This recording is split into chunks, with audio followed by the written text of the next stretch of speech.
All right, let's get into it. Happy Monday to all the Bears fans out there. And listen, we've got a lot to unpack because the offseason just keeps heating up in Chicago. First off, let's talk about the elephant in the room with Jack Sanborn. Heading to Dallas, is there a legit replacement on the horizon for that third linebacker spot? A name that's been floating around lately is free agent linebacker E.J. Speed, who spent the last few years putting in solid work with the Indianapolis Colts. Now there's some real smoke here, and it might not just be off-season talk. Bleacher Report recently connected the dots between Speed and Chicago, and honestly, the fit makes more sense than it may seem at first glance. Speed isn't a superstar, but he's one of those guys who does a little bit of everything. He's physical, he's experienced, and he knows what it means to contribute on defense and on special teams. That's important because if we're being real, Sanborn wasn't just a backup. He was a core piece in the rotation, especially when it came to plugging in during injuries or stepping up in high leverage situations. So to replace that, you don't just need a guy with stats. You need someone who understands the grind of the NFL, can come in cold and still produce, and more importantly, someone who fits the scheme and the locker room. And that's where E.J. Speed might check all the boxes. There's also the coaching connection. Richard Smith, who's now the linebackers coach in Chicago, held the same role with the Colts during both of Speed's seasons as a full-time starter. That kind of familiarity isn't just convenient,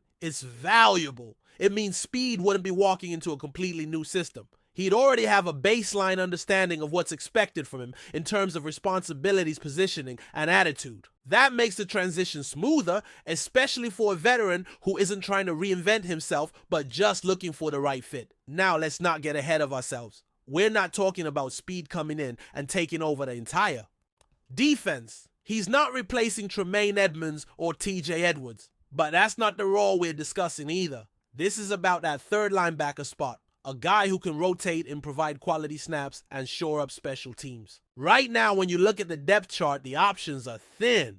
A guy like A.J. Ogletree just isn't that third linebacker. He's more of a LB4 or LB5, someone who gives you snaps if you're really in a pinch. So unless the Bears are ready to reach in the draft or surprise everyone with an under third-down move, Speed is one of the few free agents out there who can step in with minimal adjustment. Let's talk numbers real quick.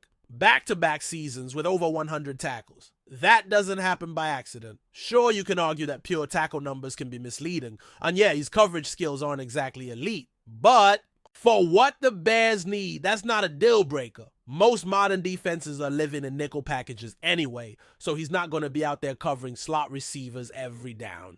What Chicago needs is someone who can shoot gaps, stop the run, and be reliable in obvious rushing downs. That's where Speed thrives. He plays downhill, he's got a motor, and even though he's not built like your traditional thumper, he plays with that kind of edge. The bigger question is whether the Bears are ready to make a move like this now, or if they want to wait until after the draft to reassess their options. Because let's be honest, free agency is winding down. Jobs are being filled, and guys like Speed, who might have held out hope for a full-time starting gig, are now starting to accept the reality of rotational roles. That could work in Chicago's favor. If the price is right, if there's mutual interest, and if he's willing to accept that next man up role, this might be the ideal landing spot for him.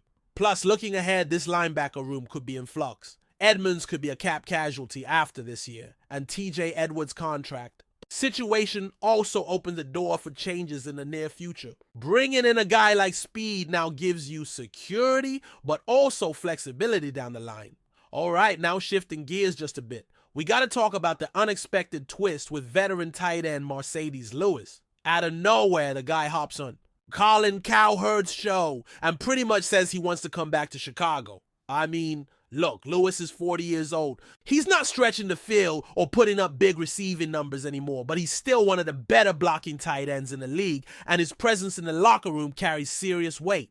Honestly, I didn't think this was even on the table. New coaching staff, tough past couple of seasons, and you figured he'd chase a contender. But nope, he's talking about Chicago like it's home. He specifically mentioned how much he respects tight ends coach Jim Dre, who's been retained despite the overhaul and the rest of the staff. Lewis said it'd be a blessing to finish his career playing for Dre and watching Cole Kmet continue to grow. That says a lot. It's not just about playing time or chasing a ring. It's about relationships, familiarity, and maybe finishing the story where the last chapter was written. Now, whether or not the Bears actually go through with it is a whole different conversation. They already brought in Durham Smythe, who's another solid blocking tight end and kind of feels like a natural replacement. But let's not pretend the tight end room is set in stone. Behind Kmet and Smythe, you've got some uncertainty. Steven, Carlson, practice squad type. Maybe he competes for a roster spot, maybe not. If you bring back Lewis, he's immediately in the mix. Of course, this could all hinge on a draft. The Bears haven't selected a tight end since they picked Kmet, and with him being several years into his career, now it might be time to start grooming another guy. Maybe a later round pick who can sit behind veterans and learn the ropes. And here's the thing. New offensive coordinator Ben Johnson loves tight ends. With the Lions, his offense ran a ton of 12 personnel. That's 2 tight ends on the field. If that trend continues in Chicago, then carrying 4 tight ends isn't out of the question. Kmet Smythe, the rookie, and Mercedes Lewis. That's a group with versatility, experience, and plenty of blocking power. The only catch is timing. Do you sign Lewis now and risk limiting your draft flexibility, or do you wait, see how the board falls, and then circle back? Personally, I'm in no rush. Lewis isn't signing tomorrow. He knows what his role would be. 20 snaps a game, lead by example, help in the run game, maybe even mentor younger guys. And if he's cool with that, and the Bears want that kind of veteran influence, there's definitely a lane for him to return. He had some pre-snap penalty issues last year, but nothing major. And even with his age, he still held up well in pass protection and was serviceable in the run game. So yeah, it's one of those moves that won't make headlines, but it adds value in the right places. Experience, blocking, leadership. You can't measure those in a stat sheet, but you feel it in tight games and long seasons. Plus, if Ben Johnson really wants to emphasize multiple tight end sets, having a guy like Lewis, who's been doing it at a high level for nearly 2 decades, could be a sneaky smart addition. And who knows, maybe the Bears are a contender this year. Maybe Lewis sees something brewing behind the scenes. Either way, it's interesting that a guy like that with options and history would look at this team after everything and still want in. That says something, and maybe the front office should listen. Now, let's keep this rolling because there's still a lot to unpack with where the Bears are heading and how these potential moves tie into the bigger picture of this team's identity moving forward. Starting with the linebacker situation, EJ Speed represents more than just a plug-and-play depth piece. If you think about how the Bears' defense is being shaped under Matt Eberflus and the incoming defensive minds around him, it's clear they value versatility and toughness. Speed brings both. He's not flashy. He's not going to end up on highlight reels every Sunday, but he's consistent. And in a defense that ranked near the bottom of the league against the run last year, consistency is a valuable currency.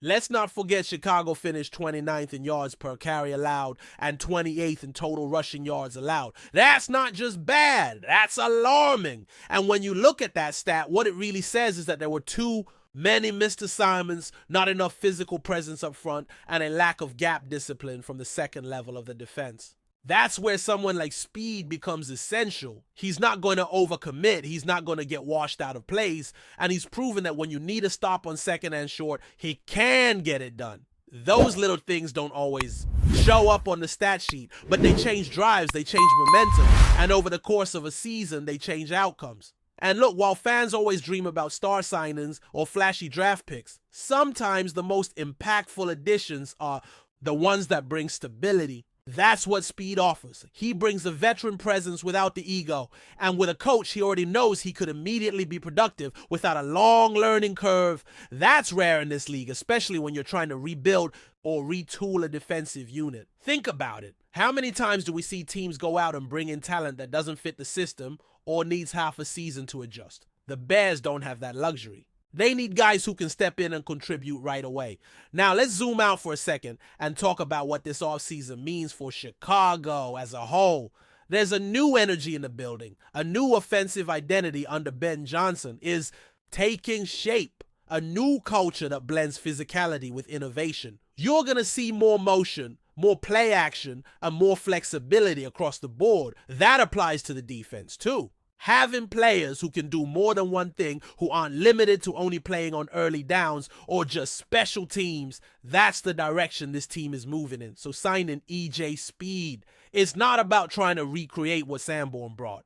Now it's about evolving beyond it. And let's be honest, there's also the reality of the NFL cap and how teams build rosters in this era. You can't afford to spend big money at every position. You need value deals. You need veterans who still have gas in the tank but don't demand massive contracts. You need flexibility. Speed fits all of those categories. He's going to be 30 years old. That's not young in football years, but for a linebacker who's never been a full-time workhorse for his entire career, that also means his legs aren't sharp. There's mileage left, and if he's willing to come in and be part of a rotation, that's a win for the Bears. Meanwhile, on the offensive side, the potential return of Mercedes Lewis is one of those storylines that's low-key more important than people might think. We already know this team is committed to establishing a dominant run game. That's been the plan. That's why you bring in Durham Smythe. That's why you invest in building up the offensive line. But when you go deeper into that strategy, having a veteran tight end like Lewis in the mix adds a completely different layer. He's a technician. He knows every angle, every nuance of blocking. And at this point in his career, he's not trying to prove anything. He's trying to win and leave the game on his own terms. His desire to return to Chicago, even after the staff turnover, is a big deal. It shows that he believes in the direction the team is heading. He could have easily looked elsewhere, found a team with a clearer shot at a deep playoff run, and tried to ring chase. But instead, he's talking about continuity, about mentoring, about finishing what he started. That kind of attitude matters in a locker room. Young guys notice it, coaches appreciate it, and fans should respect it. And don't forget, Ben Johnson's offense isn't just about flashy wideouts and deep bombs. It's built on the foundation of execution, precision, and making life easier for the quarterback. Tight ends who can block, really block, are crucial in that setup. Whether it's max protect schemes, delayed releases, or combo blocks on the edge, someone like Lewis knows the job inside and out. He's not going to give you 50 catches, but he might be the reason your quarterback stays upright on 3rd and 7. That's not glamorous, but it's the type of contribution that makes teams better. Now, whether or not the Bears pull the trigger on bringing him back depends on a lot of variables. The draft is looming, and if they find a young tight end they really like, maybe that closes the door. But even if they go that route, who better to mentor a young blocking tight end than Mercedes Lewis? There's value in that mentorship, especially when you're trying to establish a culture of accountability and professionalism. You also have to consider roster structure. If the Bears are moving toward keeping 4 tight ends, which is very possible given Johnson's tendencies, then there's space for Lewis, especially if one of those 4 is a rookie who's not expected to handle major snaps right away. You've got Cole Kmet as your T1 Durham Smythe as a blocking specialist, a rookie to groom, and then Lewis to be that steady veteran who brings the group together. That's a tight end room that can do it all. Block, catch, protect, and lead. Of course there are still questions. Does Lewis still have the stamina to get through another full season? Can he stay healthy? Does he want to go through training camp again? Those are fair concerns. But based on what he said publicly, it sounds like he's ready. He knows his role, he accepts it, and he's willing to embrace it one last time. And if you're the Bears, that's exactly the kind of guy you want in your locker room, especially when you're trying to build something sustainable. All in all, both of these potential moves, signing EJ Speed and resigning Mercedes Lewis, might not grab headlines the way a blockbuster trade or a high-profile draft pick would. But they're the kind of decisions that fill out a roster with smart, experienced, and dependable football players. And for a team like Chicago that's trying to take the next step and not just rebuild, but actually compete, those decisions matter just as much, if not more. It's about raising the floor while you try to raise the ceiling. So as free agency winds down and we inch closer to draft night, keep an eye on these developments. This front office has made it clear that they're going to be intentional about every move. No panic, no rush, just smart football decisions. And if the Bears want to take that next leap, to go from being a team that plays hard to a team that wins consistently, it's going to be guys like Speed and Lewis who make that happen behind the scenes. Because when the lights come on, in September, it's not always the stars that win you games. Sometimes it's the veterans who do the dirty work, the ones who lead by example, and the ones who never stop grinding. Before we continue, don't forget to subscribe to our channel and give this video a like. Your support helps us keep bringing you the latest updates on our Chicago Bears. And don't be shy, drop your thoughts on the news in the comments below. Just months after Caleb Williams etched his name in the Chicago Bears history with record-breaking performances in his rookie season, a shocking rumor is shaking the Windy City. Could the young quarterback already be on his way out? Despite his resilience in a tumultuous season that saw coaching changes, a franchise-high 68 sacks, and moments of brilliance under center, speculation is growing that Williams and the Bears might be headed for an unexpected split. With his undeniable talent and a market desperate for elite quarterbacks, insiders suggest that both Williams' camp and the Bears' front office could be exploring alternative paths. The tension stems not just from the brutal season Williams endured, but also from concerns about Chicago's long-term vision. The firing of head coach Matt Eberflus, combined with a front office still seemingly uncertain about how to build around their prized quarterback, has fueled whispers that Williams might not be willing to endure a prolonged rebuild. Reports indicate that multiple teams have already expressed interest in the former Heisman winner, with some franchises willing to part ways with major draft capital to secure his services. Could the Bears, still haunted by decades of quarterback struggles, truly risk losing a generational talent after just one season? If Williams were to leave, the fallout would be seismic, not just for the Bears, but for the entire league. Chicago invested their future in the young star, and letting him walk could set the franchise back even further. But with a new head coach, a high draft pick in 2025, and potential suitors lining up, the situation is anything but straightforward. Whether this is merely off-season noise or the beginning of a blockbuster move, one thing is certain: Caleb Williams' future in Chicago is suddenly clouded in uncertainty, and the entire NFL is watching. That's it for this update. If you enjoyed the video and want to stay updated with exclusive news about our Chicago Bears, be sure to subscribe to our channel and hit that like button. We can't wait to hear your thoughts in the comments. See you in the next video.